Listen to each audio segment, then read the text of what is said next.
Semangat pagi! Kali ini saya ingin melanjutkan pembahasan yang kemarin mengenai cara-cara mengkomunikasikan bahasa cinta. Kemarin tentang bagaimana menunjukkan dengan melalui kata-kata ataupun pujian. Kali ini yang kedua lanjutannya adalah melalui sentuhan fisik.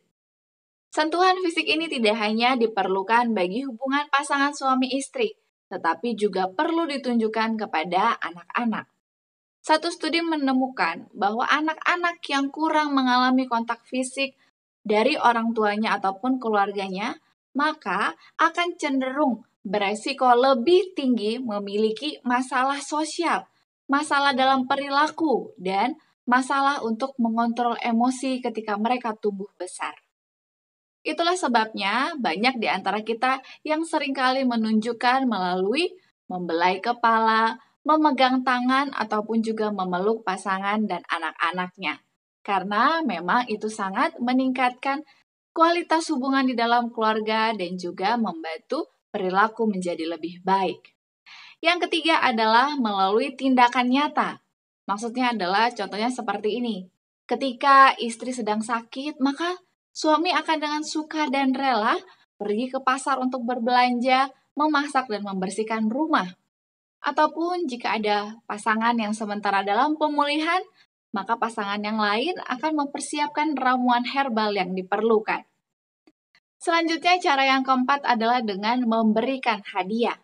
Contohnya, jika suami pulang dari dinas luar kota, akan membawakan oleh-oleh makanan yang disukai oleh istrinya. Ataupun juga istri akan mempersiapkan hadiah kejutan bagi suaminya di acara perayaan ulang tahun pernikahan. Dan yang terakhir adalah dengan cara memberikan quality time ataupun memiliki waktu khusus untuk pasangannya. Karena khususnya di zaman kita sekarang ini, karena kesibukan membuat pasangan suami istri ini jarang bertemu. Bahkan dengan kecanggihan teknologi, seringkali lebih banyak meluangkan waktu di depan gadget ataupun handphone. Tetapi dapat dijamin, setiap pasangan yang meluangkan waktunya satu sama lain, maka hubungan mereka akan lebih harmonis. Saya bersukacita karena suami saya ketika dia akan pulang dari kantor, maka dari pintu depan kantornya hingga ke parkiran, dia akan menelpon saya melalui video call. Dia akan bercerita sejenak beberapa menit apa yang dia lakukan sepanjang hari. Sudah tiba di kendaraan, maka dia akan mengubah dari video call ke telepon suara. Walaupun dari kantornya perjalanan ke rumah tidak sampai 15 menit, tapi sepanjang perjalanan kami terus berkomunikasi, menceritakan apa yang kami lalui sepanjang hari.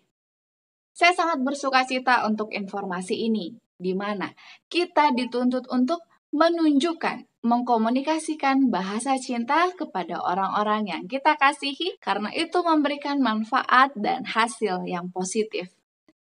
Mari kita juga terus bersyukur untuk kebaikan Tuhan. Kita mulailah dari hal-hal yang sederhana, yaitu hal-hal yang kecil. Karena Tuhan memberikan kasih-Nya begitu besar bagi masing-masing kita. Baiklah, mari kita lanjutkan bacaan renungan pagi kita hari ini tanggal 15 Oktober. Judulnya adalah Kesatuan dengan Kristus. Dengan ayat inti diambil dalam Yohanes 17 ayatnya yang ke-22. Dan aku telah memberikan kepada mereka kemuliaan yang Engkau berikan kepadaku, supaya mereka menjadi satu sama seperti kita adalah satu.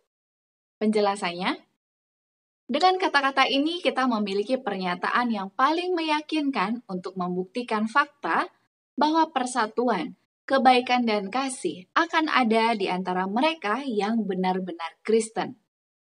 Penebus dunia ditinggikan, dimuliakan dalam karakter semua orang percaya.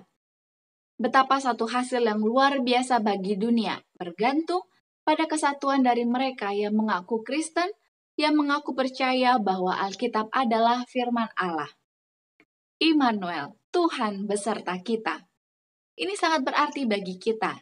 Dasar yang sangat luas bagi iman kita, betapa sebuah harapan besar dengan keabadian yang terjadi di hadapan jiwa yang percaya.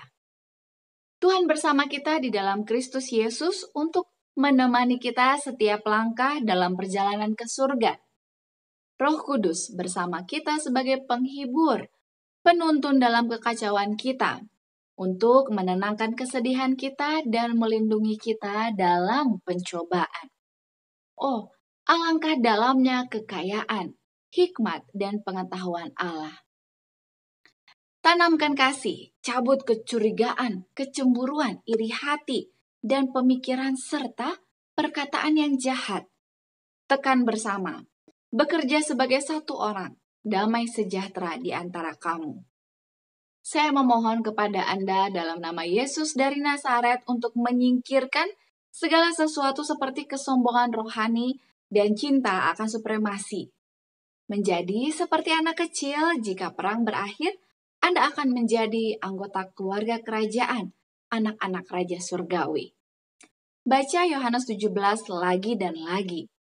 Doa juru selamat kita yang dipersembahkan kepada Bapanya demi para muridnya layak untuk sering diulangi dan dibawa dalam kehidupan praktis. Hal ini akan mengangkat manusia yang jatuh, karena Tuhan telah berjanji bahwa jika kita memelihara persatuan ini, Allah akan mengasihi kita sebagaimana Dia mengasihi putranya. Orang berdosa akan diselamatkan dan Allah dimuliakan selamanya. Malaikat dan pemimpin malaikat mengagumi rencana penebusan yang luar biasa ini. Mereka mengagumi dan mengasihi Bapa dan Putra ketika mereka melihat belas kasihan dan kasih Allah. Aplikasinya bagi kita hari ini, mari kita menyatukan diri kita dengan Tuhan dengan cara menghilangkan kesombongan rohani ataupun kesombongan jasmani kita. Serta kita harus selalu mengingat bahwa Tuhan satu-satunya Allah yang dapat memberikan kepada kita damai sejahtera selama kita berada di dunia ini. Kita perlu meluangkan waktu secara pribadi dengan Tuhan melalui doa dan mendalami firman-Nya. Mari kita lakukan hari ini. Slogan kita awali hari ini dengan renungan pagi. Mari kita bersatu di dalam doa memohon kekuatan dari Tuhan. Kita berdoa. Kemuliaan dan hormat hanya bagi Tuhan saja, karena Engkau adalah satu-satunya Allah yang harus kami sembah dan kami muliakan. Kami rindu untuk memiliki hubungan khusus dengan Tuhan, persekutuan yang semakin erat, khususnya di akhir zaman ini, di mana banyak sekali hal-hal yang berusaha menjauhkan kami dari Tuhan lewat kesibukan kami, lewat pekerjaan, ataupun teknologi yang semakin canggih. Ajarilah kami ya Tuhan, dan juga dengan tuntunan dari Roh Kudus untuk terus mengingatkan kami bahwa apa yang kami kejar di dunia ini adalah sia-sia. Tetapi yang harus kami lakukan adalah pekerjaan yang Tuhan amanatkan kepada kami. Kiranya Tuhan juga akan mengajari kami untuk dapat menyangkal diri kami, mengutamakan Tuhan dalam segala sesuatu, dan mengasihi satu sama lain. Bantulah kami juga Tuhan untuk memiliki hati yang penuh dengan maaf, hati yang mau memberikan kesempatan bagi orang lain, tentunya dengan pertolongan Tuhan saja. Terima kasih banyak Bapa untuk janji yang pasti dan berkat yang akan Tuhan berikan, curahkan bagi masing-masing kami, selama kami terus terhubung dengan Tuhan. Inilah doa pengharapan kami, di dalam nama Yesus kami memohon. Amin. Terima kasih banyak, mari kita terus juga menjaga kesehatan kita di masa pandemik ini yang masih berlangsung, dan teruslah kita meminta pertolongan dari Tuhan saja. Kiranya Tuhan memberkati kita semua hari ini. Amin.